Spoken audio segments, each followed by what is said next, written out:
ভাবি লওক আপোনাৰ ঘৰৰ এজন ব্যক্তি হঠাৎ অসুস্থ হৈ পৰিল আৰু সেই মানুহজনক আপুনি হস্পিটাললৈ লৈ গ'ল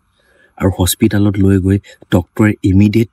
এটা অক্সিজেন চিলিণ্ডাৰ আনিব ক'লে আৰু যেতিয়া আপুনি সেই অক্সিজেন চিলিণ্ডাৰটো কিনি আনি আপোনাৰ ঘৰৰ মানুহজনৰ মুখত লগাই দিলে তেতিয়া আপোনাৰ মনটো বহুত ভাল লাগিল আৰু তাত এটা আপুনি প্ৰশ্ন নিজকে কৰে মনৰ ভিতৰত অক্সিজেন চিলিণ্ডাৰটো কিমান প্ৰয়োজন ঠিক আছে আপুনি সেই প্ৰশ্নটো যে মনৰ ভিতৰত হ'ল আপুনি সেই চিলিণ্ডাৰটো মূল্য দি কিনাৰ বাবেহে এটা অক্সিজেন চিলিণ্ডাৰৰ মূল্য কিমান বুলি আপোনাৰ মনত প্ৰশ্ন হ'ল ঠিক তেনেকৈ আমি সুস্থ মানুহবোৰ আমি প্ৰত্যেক দিনাই এজন সুস্থ মানুহে আমি 3টাকৈ অক্সিজেন চিলিণ্ডাৰ অক্সিজেন ইউজ কৰোঁ আৰু প্ৰত্যেক দিনা এদিনত আমাৰ খৰচ হয় 3টা চিলিণ্ডাৰত 2100 টকা 2100 আৰু ভাবি লওক আপোনাৰ 1 yearত কিমান হ'ব 7,66,500 আৰু যদি আপুনি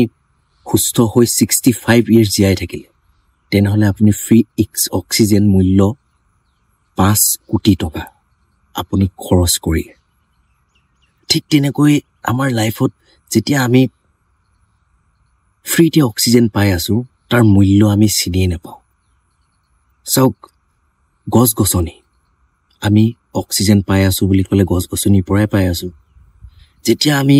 সেই ফ্ৰীতে আমি পাই থাকো সেই অক্সিজেনবোৰ তেতিয়া আমাৰটো উপলব্ধি নকৰোৱে ঠিক তেনেকৈ আমাৰ লাইফত যদি আমি এই গছ-গছনি আমাৰ সুবিধাৰ কাৰণে আমি কি কৰি আছো আৰু গছে আমাৰ পৰা কি বিচাৰে গছে আমাৰ পৰা বিচাৰে সিহঁতক সুন্দৰকৈ লালন পালন কৰা লহপহকৈ বাঢ়ি অহাৰ আৰু চিৰ সেউজীয়া কৰি ৰখাটোৱে গছে বিচাৰে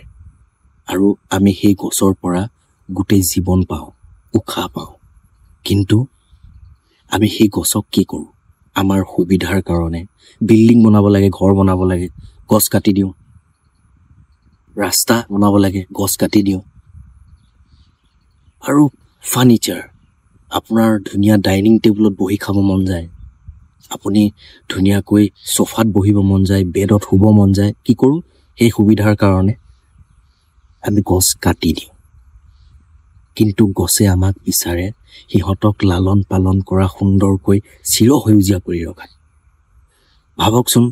যদি আজিৰ সময়ৰ পৰা আমি যদি এই গছক সলনি কৰি আমাৰ সময়বোৰ এই গছক আমি ভালকৈ মূল্য দি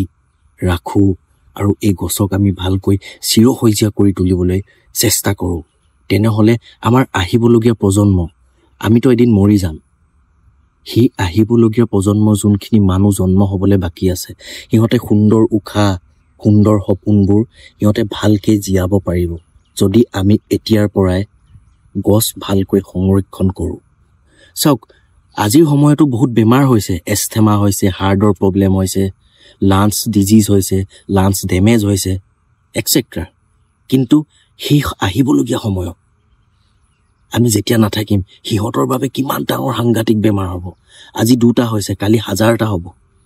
সেয়ে আমি গছক অতি গুৰুত্ব দিয়া প্ৰয়োজন আপুনি মই আজি শপত লওঁ